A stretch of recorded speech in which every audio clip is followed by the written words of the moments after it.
What's going on, everybody? All right, Wednesday. You know how I feel about my Wednesday Q and opinion day. I love sharing my thoughts. I love hearing what you all are interested in. First, there's a couple of things I want to point out and remind you of.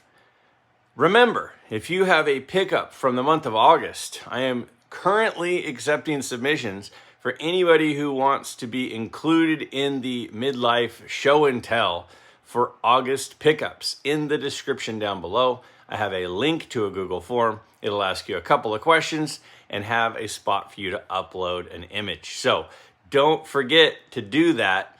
The deadline for that is going to be Sunday. So you still have a few more days, but I'm hoping to break a record every month. My goal is to break an all-time record for the most submissions.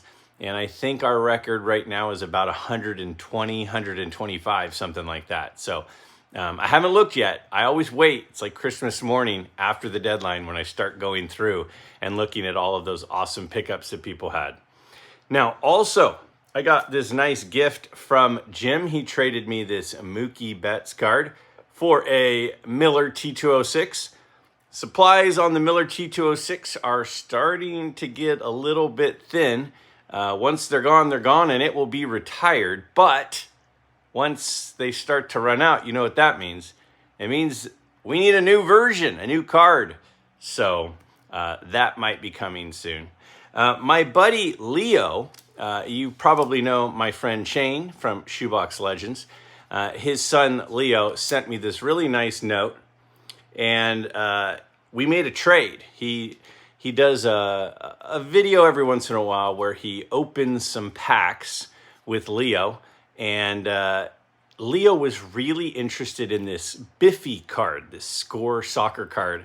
And I was like, if Leo likes that card that much, I need it. So I offered him a trade. Leo is currently working on a trade-up challenge. You could check out Shane's video of that trade transaction. But here is what I received. The Biffy card with the heavy damage to the top left-hand corner. And in exchange, well, you'll have to head over to Shane's channel to see. Again, I'll put a link to that video down below. Help Leo in his trade-up challenge. Then my buddy Tony, he sent me this book. He said, Greg, have you read the book on the Leaf set, the 48-49 Leaf set? And I said, I haven't. And he said, well, I just finished it and you need to read it. So he sent that over to me.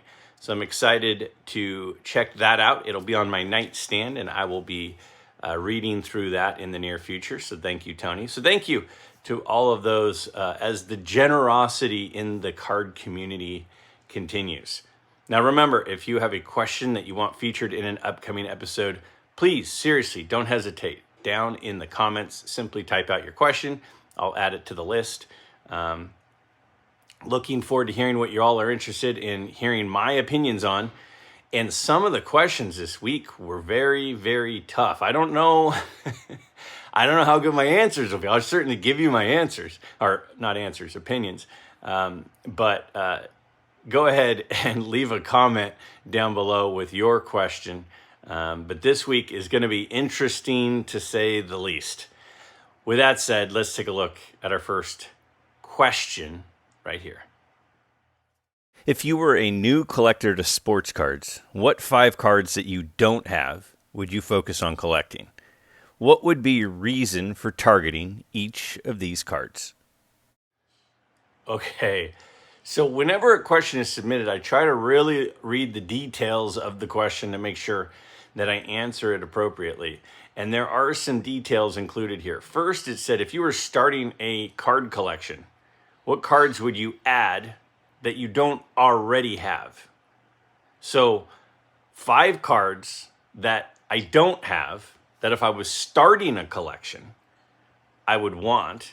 And it said sports cards, not baseball cards. So makes it kind of tough because I have a lot of the stuff that I want, but there are some philosophical things that I think could come into play here. First philosophical, well, and then the other piece of it is I'm not given a budget. I don't know how much money we're talking about. So I could certainly shoot for the moon and say, well, I'd love to have a 52 Mantle and an 86 Jordan, right? But that's not, I think, the point. So I'm thinking within my budget, cards I don't already have that a person getting into the hobby would be interested in. Now, I'll start with this. You know I'm going to probably pick an older card, not a newer card, because that's sort of my interest level. Mostly because partly at least, because I don't really understand a lot of the new stuff. So what are some cards I would want that I don't have to kind of start out my sports card collection? Well, I would say that, a collection needs a foundation, and the foundation needs some of the key players. So my philosophy would be, okay, you want some key players from the different sports, but reasonably priced. That's kind of where I'm at. So I would probably say I would start with a Mantle card. And you say, Greg, how many Mantle cards do you have? You know what? I've had Mantle cards before, but I actually don't have a Mantle card at the moment. I have a Mantle autographed ball that I got a long time ago, but I don't have any Mantle cards right now. And that's not necessarily a bad thing. It's just, to me, a lot of Mantle cards are not super rare. They're always kind of available. So my current mode is going after some things that I don't see as often. I love the looks of the 1960 Topps Mickey Mantle. I think that's just kind of a classic card. I also like the 61 Mantle because of the history of that season. Even though the stats for that season are on the 62 card, the 61 Mantle is a cool picture. It pairs well with the Roger Maris. There's a lot of history there. So I think going with one of those would be a decent way to go. I like vintage football, but I have a lot of vintage football cards that I would want. So what is a vintage football card that I would want to add? Well, I believe vintage football cards are severely underpriced. I think that they're underappreciated.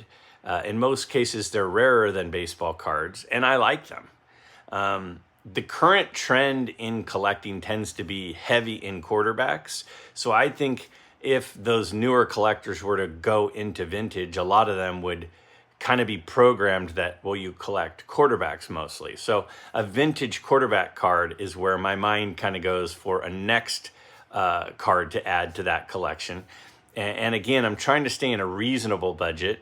I would probably say a Johnny Unitas rookie. I have a Johnny Unitas second year. I have a Johnny Unitas third year, but I don't have his rookie card. I've had it.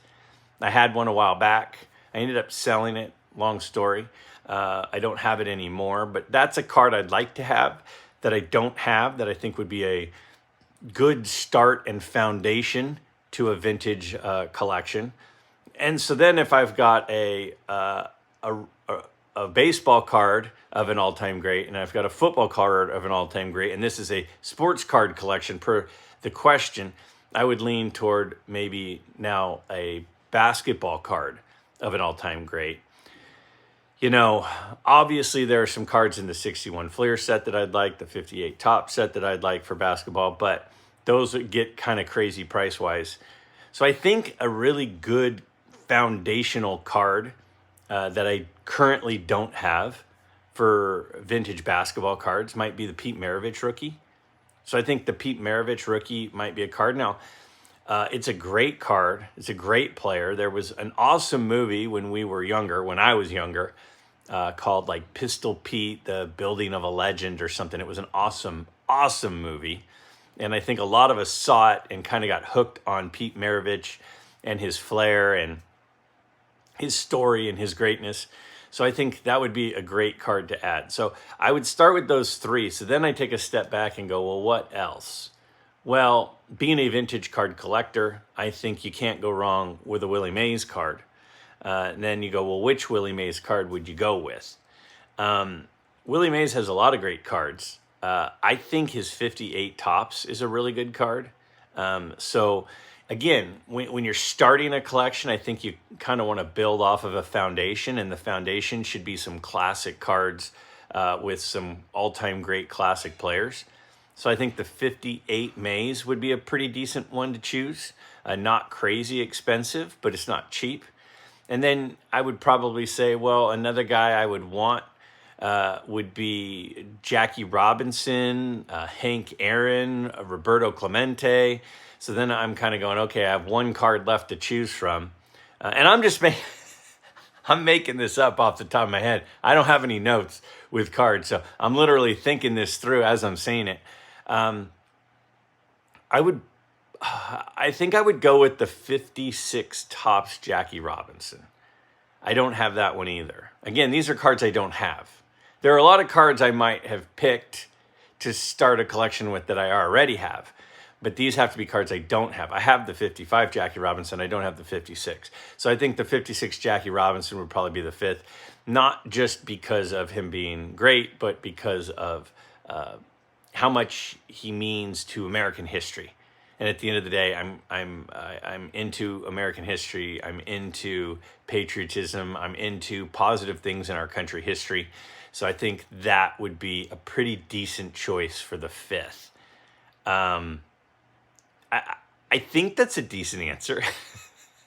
And again, the answers may have been different if my budget was huge. And obviously it would have been different if my budget was really small. But those are probably 5 cards I don't have that I think would be a great foundation for a vintage collection. Great Q&A day as usual. I have a new question for next week. If so many people, including myself, are closely looking at centering and eye appeal in graded cards, aren't those cards with poor centering and an obvious flaw going to be great bargains for investors and collectors who are only interested in the grade and not the card? I have seen huge discounts in prices for the same graded cards with centering issues or a spot printing error on the card, for example. Would love to hear your opinions on this topic. I'm telling you guys, there's some tough questions this week. I think this is a tough question. Because there are some bargains, if somebody was only interested in the grade, should they go after those bargains?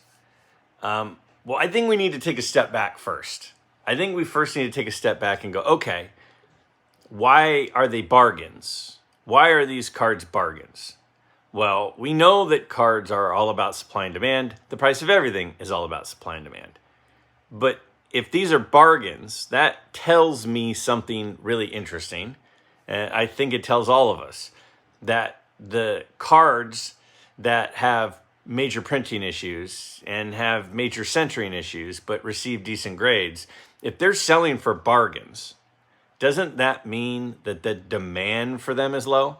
If they're selling for way less than other similar cards with the same grade but have better eye appeal, doesn't that tell us that people are significantly more interested in the high eye appeal cards?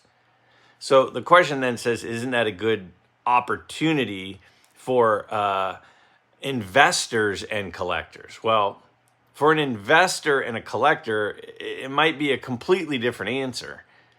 Again, I'm trying to dissect my response based on the information I have from the question. It's a tough question. I don't know if it's a good investment to buy high grade, way off center cards because they're selling for cheap. I guess it kind of makes you take a step back and you go, well, what do I think is going to happen in the future, right? It's sort of like my retirement account. People are saying, what? What do you mean? Where did you get to retirement account? Well, we're talking about investments, right? Now, there's like a 401k style where you have your money taken out of your paycheck pre-tax and you pay the tax later. And then there's a Roth IRA style where you pay the tax now and you don't pay the tax later. Okay, so that's 2 different types of investments. One, tax me now.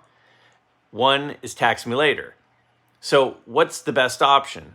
Well, I think in a lot of, and this this could be a 2-hour discussion, but you could make a very strong argument if you think that the tax rates are going to go up.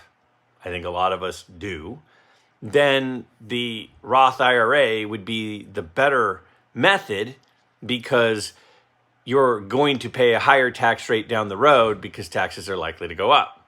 But if taxes aren't likely to go up, then it's definitely better to do the 401k style because you have more money to grow over a longer period of time. Again, there are pros and cons to each of those. So what do you do, Greg? I do half and half.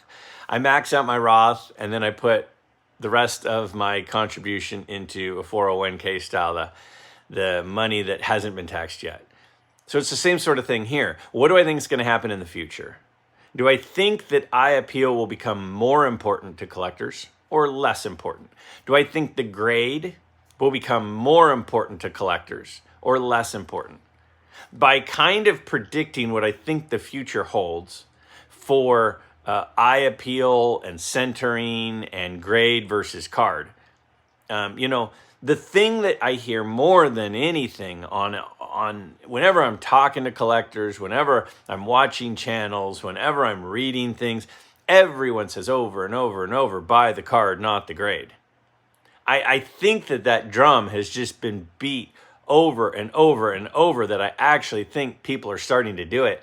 And I think that it's an interesting topic because if people start to buy the card, not the grade, what will actually happen is it will take some of the power back from the grading companies and into the collector's hands.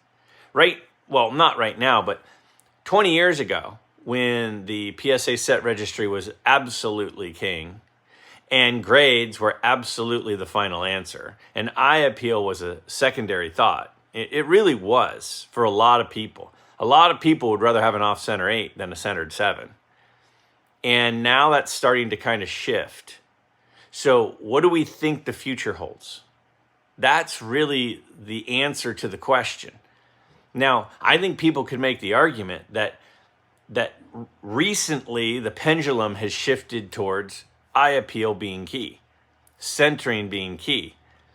And one of the reasons I think centering has become increasingly more important is because centered cards are rare. It's much rarer to find a 50-50 centered card than to find a card with sharp corners because of the technology that was used back then to make cards. The centering was very rare to be 50-50. Very, very rare to be 50-50 perfectly centered. So from a rarity perspective, the centering is rarer than the alternative. So it's a tough question.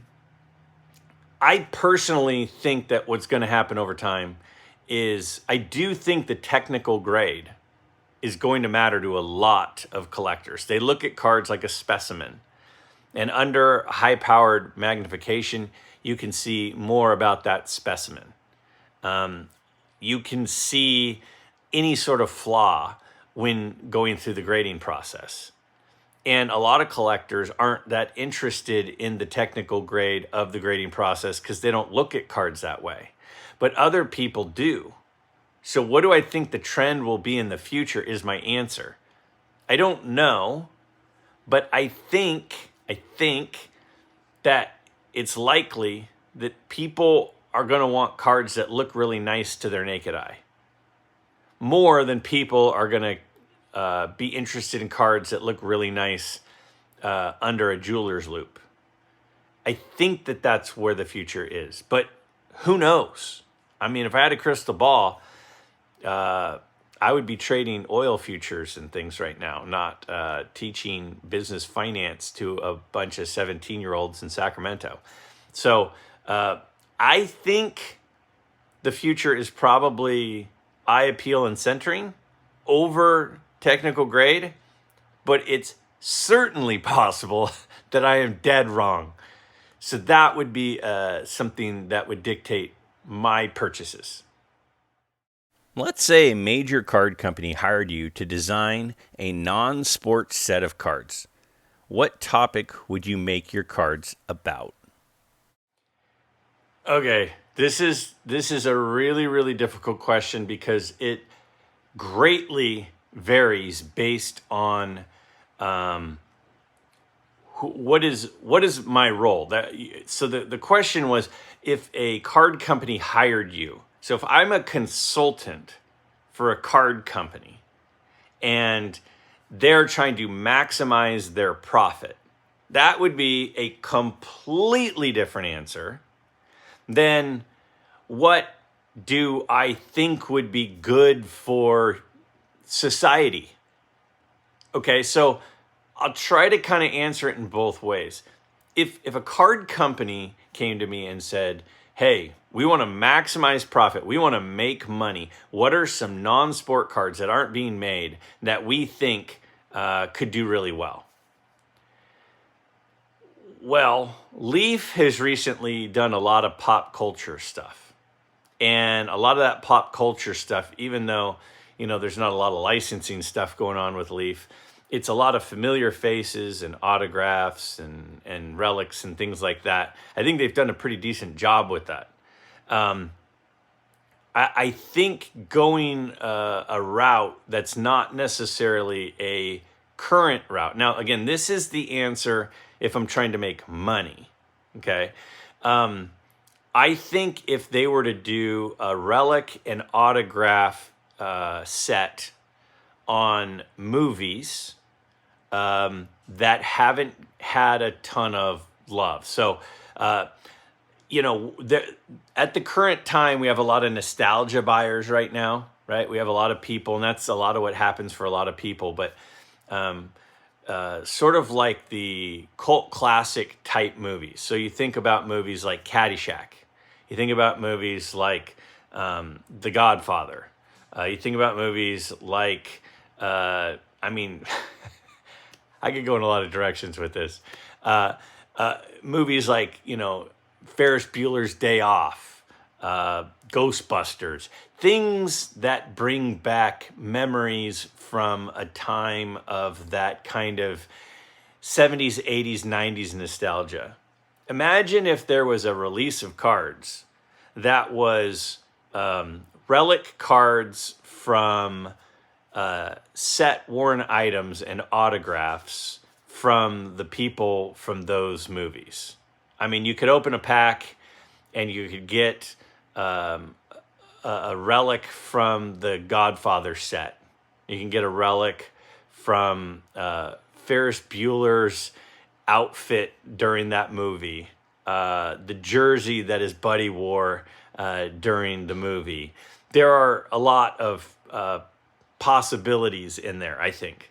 So I would say something like that, where there's autographs from those people, cards from those sets, relic stuff from those movies. That's if I was trying to make money. I don't know if that would be a great thing societally. I don't think that would add anything to society. And again, what's the point? So the true heroes of our country are not the people we tend to focus on. I ask my students all the time, like, what do you want to do for your future? A lot of it is, what do you want to do in your future? What do you need to do from now until you can achieve that goal, right? If you want to be a doctor, then what electives are you taking in high school? Are you taking anatomy and physiology? Or are you taking ceramics, right? Are you doing things that are putting you closer to your goals? Well, I think that what our country is unfortunately obsessed with are things that are not the goals that I would set for people. I ask my students, what do you want to do in the future? And a lot of them say they want to be a YouTuber. A lot of them say they want to be a pro athlete. A lot of them say they want to be social media star. I don't even know what that means. How do you get there? How do you know where to go if we don't even know what that means? So there are some heroes that we take for granted. People who receive the Presidential Medal of Freedom. Those people, in most cases, have done some good things for our country. People who have risked their lives to protect us have done some good things for this country. people who have invented new items and businesses that have made the lives of other people better. Those are the people who are overlooked. So if the question was from a humanity point of view, what if we had a set of people who received the Medal of Honor and the Presidential Medal of Freedom?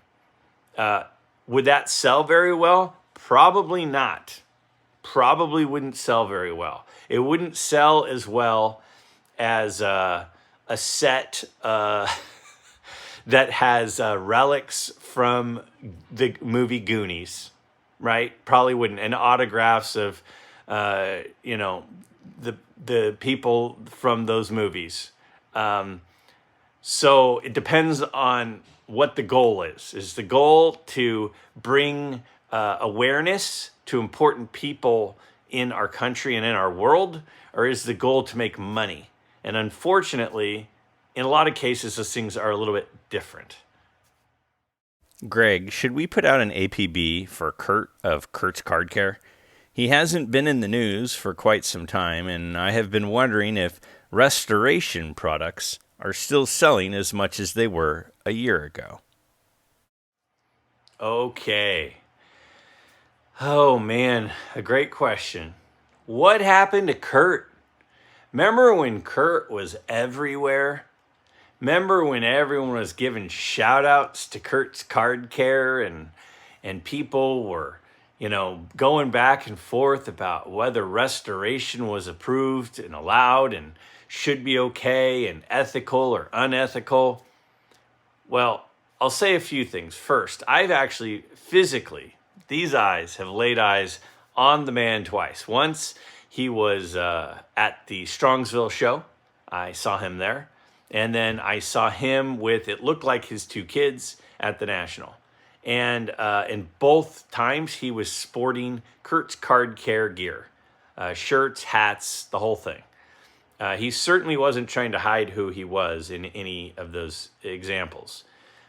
If you were to go to his YouTube channel, he is still regularly making videos on restoration, on removing dents, on fixing corners, on soaking cards, on using the solution, the magic solution spray. Those things are still happening. That hasn't changed. So why isn't he in the limelight? Well, I think the answer to the question is PSA finally came out not that long ago. Maybe 3 months ago now. And they said that if they find that a card has been altered with any of these sorts of card care products, that they would decertify the cards and that they would not put them in numbered graded slabs.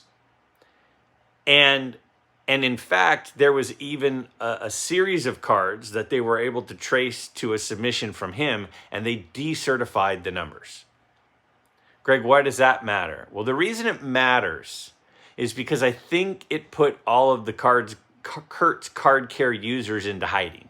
It became a black market.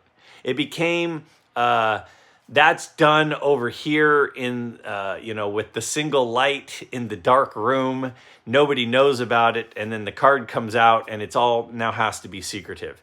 Before, if people came out and said it's fine to use this stuff, and there were a lot of people who believed that.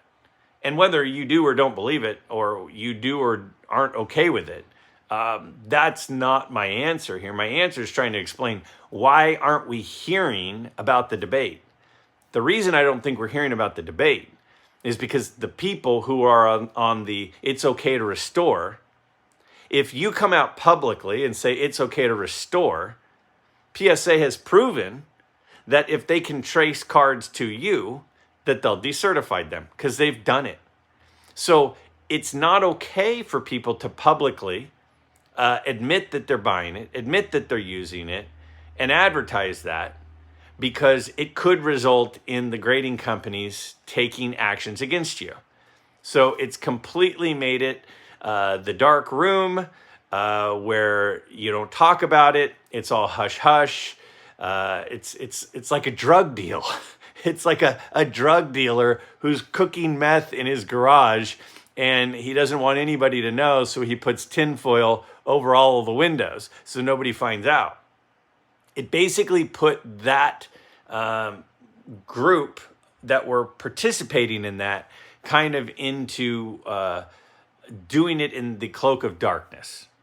And so I think the reason you're not hearing about it, and you're not hearing about the debate, and you're not hearing about people being in favor of it, is because it could negatively impact them if they did.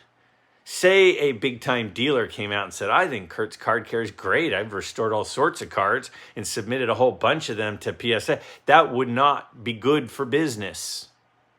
So, do I think people are still buying it? Absolutely. Do I think people are still using it? Absolutely. People just aren't talking about it, because if they talk about it, there could be negative ramifications. That's my guess. That said, I've never bought it. I've never used it. I've never held it. I don't know any of that stuff. And quite frankly, I don't really know of anybody who has, at least not that they've told me. So that's what I think is going on with Kurt. I think he's probably still doing okay. I think it's just not as public of a forum in which it's talked about because of the actions that PSA has taken, which I actually think are good that they did that. Hey, Greg, question for next week. Do you think the growing presence of Pokemon dealers at sports card shows will have a negative effect on sports card shows? It seems every time I attend a card show, Pokemon dealers are more numerous. Can the two coexist in the long term? I think this is a great question. I think it's a tough question. Again, it's hard to have strong opinions on a lot of these questions this week because it's hard to know what to think on some of it. Regarding Pokemon, I can tell you this. There's nothing that I get more frustrated with than when I see a card show that has 100 dealers advertised, and I show up, and half of them are Pokemon, and then half of the remaining ones are all ultra modern. And I thought I was going into a 100 table show, and I wasn't, because it's a Pokemon and sports card show. If it's a Pokemon and sports card show, I almost feel like the advertising should say Pokemon and sports card, or TCG and sports card show, something like that, and give me some sort of breakdown. If there's 100 tables, what is it, 70-30, 50-50? Give me, it feels a little bit like I'm getting played when it says that there's 200 tables, but 80 of them are Pokemon. Because those aren't sports cards, and it was advertised to me in Sports Collector's Digest as a sports card show. So I get a little bit annoyed with it. In fact, there are some shows that I used to regularly. Some of you have reached out and said, Greg, how come you aren't doing many sports card shows anymore? Well, one of the reasons I'm not doing a lot of sports card video shows anymore is because a lot of the card shows I go to have, 70% of the tables are Pokemon, so I don't even go to the show anymore because I don't want to drive an hour and pay $10 and then drive an hour home to go to a show that's 70% Pokemon cards. Now, there's another side of this, though, is that, well, if it wasn't for some of the Pokemon, is it possible that the show wouldn't even be happening? Is it that those dealers buying those tables are enough to fill the show that the promoter can run the show? Well, that's possible. So it's possible that they're sort of helping to allow the show to exist by those Pokemon dealers being there. So that's possible. And then here's another thing. I know a lot of people my age. I was born in 79, and Garbage Pail Kids started in 85. I was 6. I started collecting Garbage Pail Kids in Series 3, which was like 86, 87. Now, there are a lot of people whose introduction to card collecting was garbage pail kids. And if that's the case, then we have to look at Pokemon as a different, access to card collecting. And maybe those people could eventually come over to sports cards. I mean, I know of a lot of people who the kids started in Pokemon. And correct, I might be messing this up, but Dustin, Sports Card Dad, he's got a son who I know was big into Pokemon and has recently really gotten into football. And Dustin, I think, coached his son's flag football team and stuff. And his son is now becoming a Saints fan with him. And his son is now getting more into football cards. So he kind of started with Pokemon and now is also doing sports cards. So it's possible that it's just a different entry point into the same hobby. So is it good or is it bad? I think it could be both. I think it could be an opportunity, but I think it also could be a detriment at times. I don't think there are a lot of people who grow up collecting sports cards for 30 years, 20 years, 10 years, and they go, I think I'm going to get into these Pokemon cards. I don't think that happens a lot. I think it's more likely that people growing up did Pokemon and then went over to sports cards. So I think it probably helps sports cards more than sports cards help Pokemon. I would guess. That's a guess. Again, this is question and opinion. And that opinion may be wrong, but that's what it seems like to me. So is it detrimental? Is it bad? Maybe. Is it good? Maybe.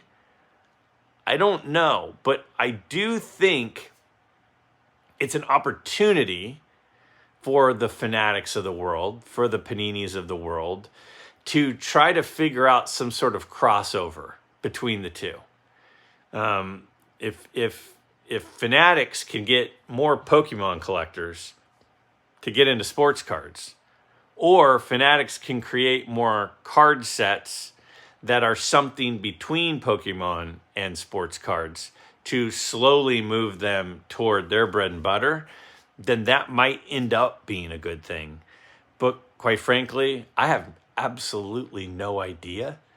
I just know that when I go to a card show and there's a bunch of Pokemon tables, I just shake my head and get frustrated. And it probably shouldn't, because it's probably just selfish of me.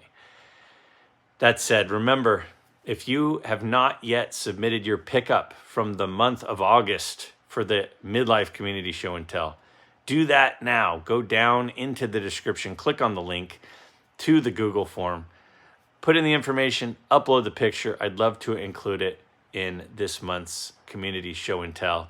And take a second, ask a question for an upcoming episode. I'd love to hear what you all are interested in.